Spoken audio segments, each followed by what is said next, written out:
Mike. Thank you for agreeing to be interviewed for Everyday Earth Hero. My name is Isabelle, and before we begin, I'd like to acknowledge that we are chatting on the traditional lands of Whadjuk Noongar people. I would like to thank the elders for preserving this land and giving us the opportunity to appreciate it and enjoy it as well. First of all, could you introduce yourself and your work? Hi, my name is Michael Norman. I'm the volunteer coordinator for Friends of Sorrento Beach and Marmion Foreshore, and I'm also the coordinator for Friends of Porteous Park, which is a bushland reserve, and I'm deputy coordinator for Harmon Park, Friends of Harmon Park, which is another bushland reserve. That's great. And I'm also treasurer of the Joondalup Community Coast Care Forum, because obviously I don't have enough to do. How did you first get interested in working on restoring the local bushland? Well, initially I was restoring bushland and farms hundreds of kilometres from Perth. I used to plant trees out in the wheat belt, and I was originally a founding member of the Men of the Trees in WA, and which has now become Trillion Trees Australia, and I used to be their coordinator for their tree planting projects around Perth and out in the wheat belt. And then, and also I founded and ran a scheme called the Farm Tree Help Scheme, where we matched growers in Perth to a farmer, and they grew the trees and then went and planted them on the farm. So we planted some 130,000 trees through that scheme. But around the year 2000, I decided to do local projects around the area in which I live, which is in Sorrento. And so then I commenced work on the coast and also some bushland reserves. And I started tree planting also in various local reserves, other than the reserve down here, which I planted 40 years ago. What have been some of your biggest successes? Well, the biggest success, I suppose, over the 40 years, I've got a lot of big trees growing all over the place. I sometimes are in various parts of WA and I drop in to see my trees. But also along the coast we've planted 34,700 seedlings. Wow. About an 80% success rate. Remember, it's not a garden as such. We can't just go and water them easily and look after them easily. We've planted quite a few in some bushland reserves.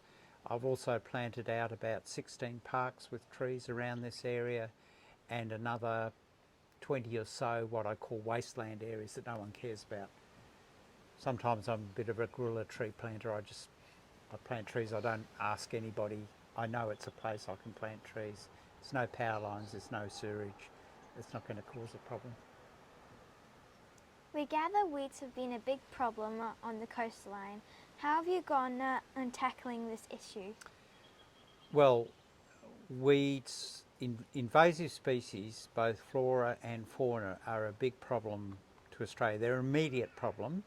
Climate change is a long-term problem, but the immediate problem to Australia natural areas is invasive species. From weeds to rabbits to, even in Queensland, fire ants. For instance, if fire ants spread all over Australia, that's going to be a disaster. So in the particular projects I run, for instance, along the coast, we have probably 50, 60 weed species, of which we remove about 40 because the remaining ones have a low environmental impact.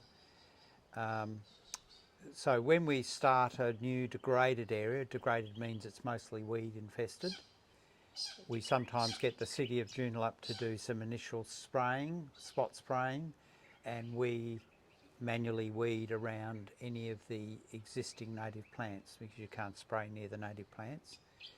And then within a year or two we transition to manual weeding because we don't want to have sprays in the environment on an ongoing constant basis.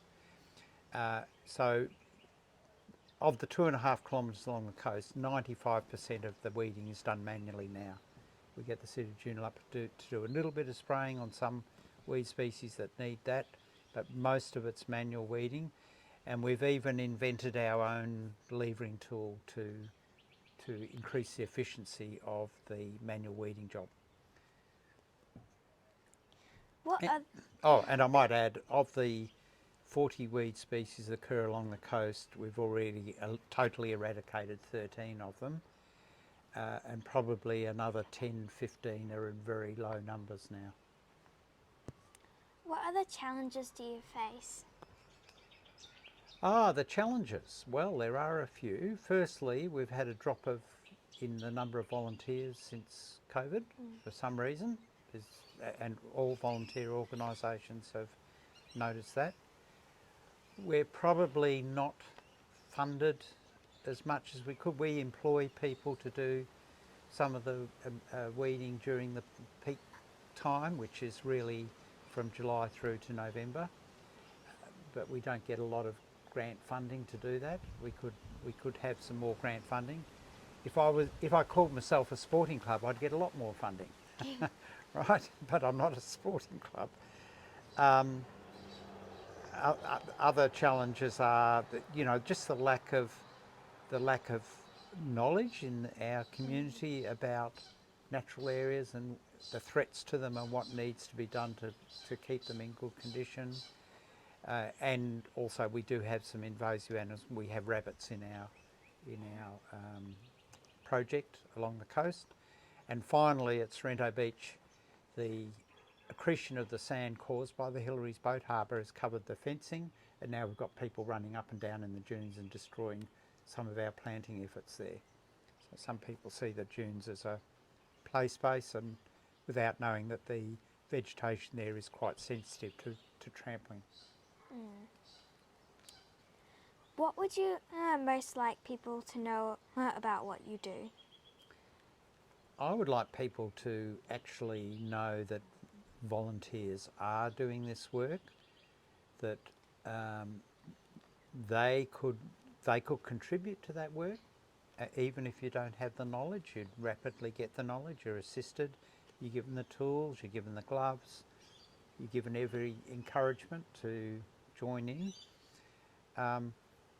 But we have so many natural areas which are becoming increasingly weed infested and damaged in various ways, and if people took more of an interest in their local natural area and learnt more about it, then they would be preserved in a better state for future generations, because the natural areas we have in our suburbs and in our state and Australia generally are part of our heritage.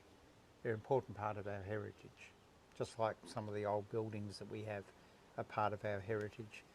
The natural areas, part of our heritage, they've evolved over hundreds of thousands, if not millions of years. Who are your biggest inspirations and supporters?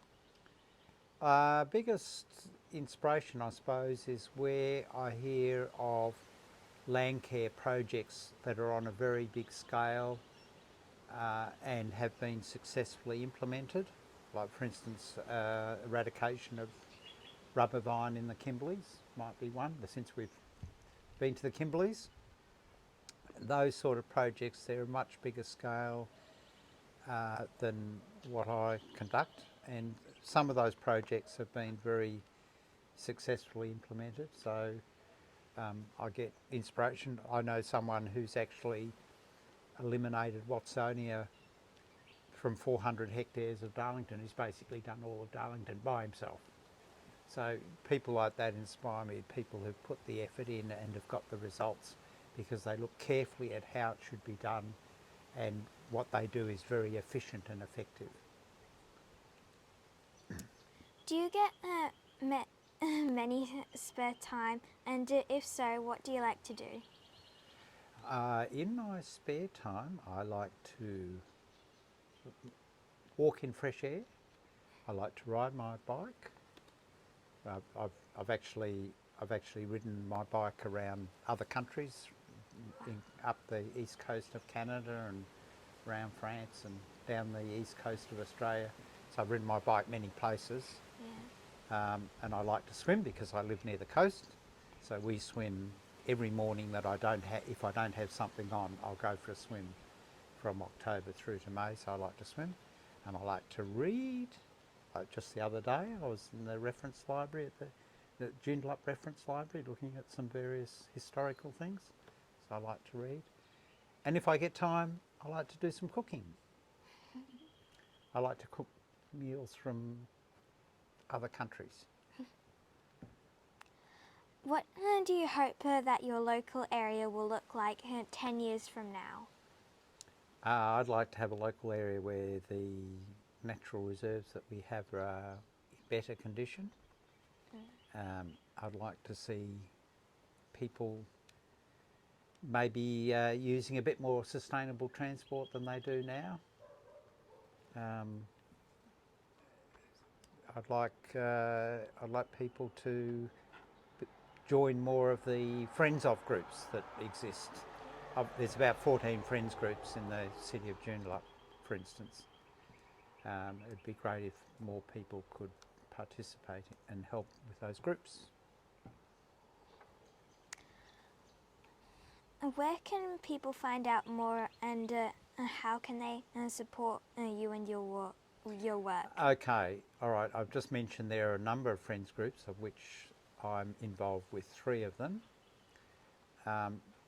There is a listing of all the Friends groups and the contact details for those Friends groups on the City of Joondalup website. Currently, I don't have a website for Friends of Sorrento Beach, Marmion Foreshore, but we do have a website for Porteous Park at the moment, which one of the residents has prepared and taken all the photos there. So probably the best way is to get in contact with the coordinator. Some of the other Friends groups, like Friends of Warwick Bushland, for instance, they do have a website. But if you go to the City of Joondalup website, you can see all the coordinator details, their names, their phone number and their email address. So you can contact them and say, here I am, I would love to help. Thank you for your time today. It has been a pleasure talking to you. Oh, thank you. It's been a pleasure talking to you too.